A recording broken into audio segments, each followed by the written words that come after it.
नमस्कार, मैं गरशीन फातिमा और आप देख रहे हैं डीएस समाचार।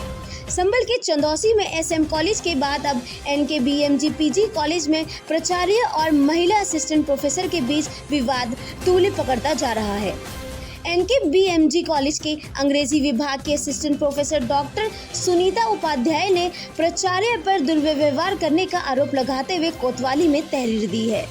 वहीं इस पूरे मामले में अलका रानी अग्रवाल प्राचार्य एनकेबीएमजी पीजी कॉलेज से उनका पक्ष जानने को कहा तो उन्होंने अपना पक्ष रखने से मना कर दिया।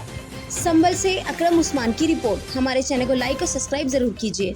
मेरा डॉक्टर सुनीता उपाध्याय, मैं इंग्लिश डिपार्टमेंट से हूँ और एनकेबीएमजी कॉलेज में हूँ, असिस्टेंट प्रोफेसर हूँ मैं आज यहाँ पे कॉलेज में जांच समिति आई थी। मैम ने यूनिवर्सिटी से मतलब बात करके एक जांच समिति मेरे खिलाफ दी थी।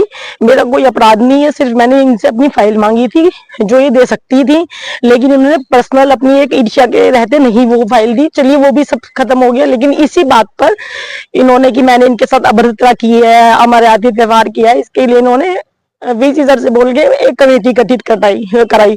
लेकिन ना तो उस लेटर में कहीं विश्वविद्यालय का नाम है, ना उसमें कहीं वीसी सर के साइन है। इन्होंने वो कमेटी जो गठित करी है, जो दो लोग हैं वो प्रिंसिपल ही है, खुद भी प्रिंसिपल है।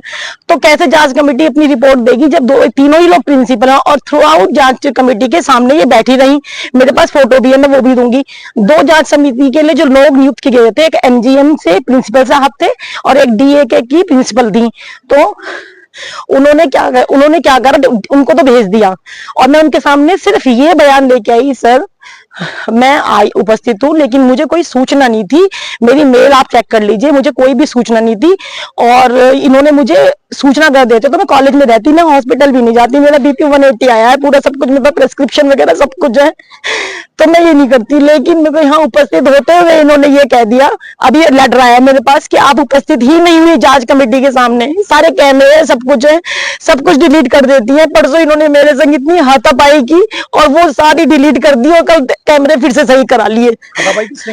प्रिंसिपल मैम ने मेरे संग हाथापाई की, मुझे गलत बोला और मेरी इतनी मेंटली में परेशान हूँ। मैंने एप्लीकेशन में भी लिखा है कि मैं सुसाइड करूंगी, जिस तरीके से इनका व्यवहार है। और जिस समय उन्होंने आपके साथ मारपीट की, उस समय और भी टीचर सर सारी डीबीआर कल से डिलीट करवा दिए हैं। कोई प्रशासनिक कार्रवाई की आपने? हाँ, मैंने पुलिस में रिपोर्ट दर्ज कराई है, प्रशासनिक और एकेडमिकली मैं चल रही हूँ। मैंने सबसे पहले तो 26 तारीख को ही पुलिस को बुलाया था, क्योंकि उस दिन बीनू ने मुझसे बहुत बदतमीजी की थी। बीनू 26 तारीख को मैंने मतलब वर्बल 112 पे रिपोर्ट की थी कि मैं अकेली हूँ और मैं बहुत भयाक्रांत फील कर रही हूँ अपने आप को। तो पुलिस को वर्बली अगले दिन पुलिस का फोन आया 112 पे। मैंने कहा नहीं मैम अब ठीक है, इनका व्यवहार शायद सुधर जाएगा, तो अब आगे मत करिए। लेकिन फिर मैं अब जो एफआईआर के लिए मैंने सीओ को भी और उनको भी मैंने एफआईआर दी। हाँ, लिखित प्रार्थना पत्र दिया है, क्योंकि मैं खुद इतनी डरी हुई हूँ। जांच कमेटी के 2 सदस्य हैं, उनमें से एक बीच में से चला जाता है। मैडम अपने ड्राइवर को बराबर में बिठाकर जांच समिति की रिपोर्ट लिख रही है, स्टेटमेंट लिख रही है। जो खुद गिल्टी है मैं, और अगर प्रिंसिपल मैम जो गिल्टी है सो कॉल्ड, वो प्रिंसिपल वही बैठी हुई है जांच समिति के साथ, और मैं प्रस्तुत हूँ और मुझे इन्होंने कह दिया कि ये तो एब्सेंट है। ये प्रस्तुत हुई ही नहीं। इतने तथ्यों को छुपाकर ये मेरे ऊपर जांच समिति बिठाकर गलत कार्रवाई करना चाहती है, मारपीट करना चाहती है। और वो चाहती है कि किया जा रहा है सर इनको शुरू से ही हमसे पता नहीं क्या किया है। इन्हें कॉम्पिटेंट कोई व्यक्ति है उससे इनको जेलस होता ही है। किसी भी कमेटी में, कॉलेज की किसी भी कार्य में ये मेरे को हस्तक्षेप करने ही नहीं देती, क्योंकि इन्हें लगता है इनकी बात पता चल जाएगी, सारी इनकी जितनी भी चीजें हैं वो हम लोगों को पता चल जाएगी। आपको कितना समय हो गया? मेरे को 5 साल हो गए सर। विभाग में आप? अंग्रेजी विभाग में। ठीक है। मुझे इतना परेशान कर रखा है। एक छोटा बच्चा मेरे साथ रहता है, उस पर भी ध्यान नहीं दे पा रही हूँ मैं। और सबके सामने कह देती है, रोने वाला तो किसी भी झूठ होता है, अपनी बातें लिखवा रही। सारे चपरासी सर, 5-6 चपरासी इनकी पर्सनल सेवा में रहते हैं। तहरीर की रिपोर्ट है ये सर।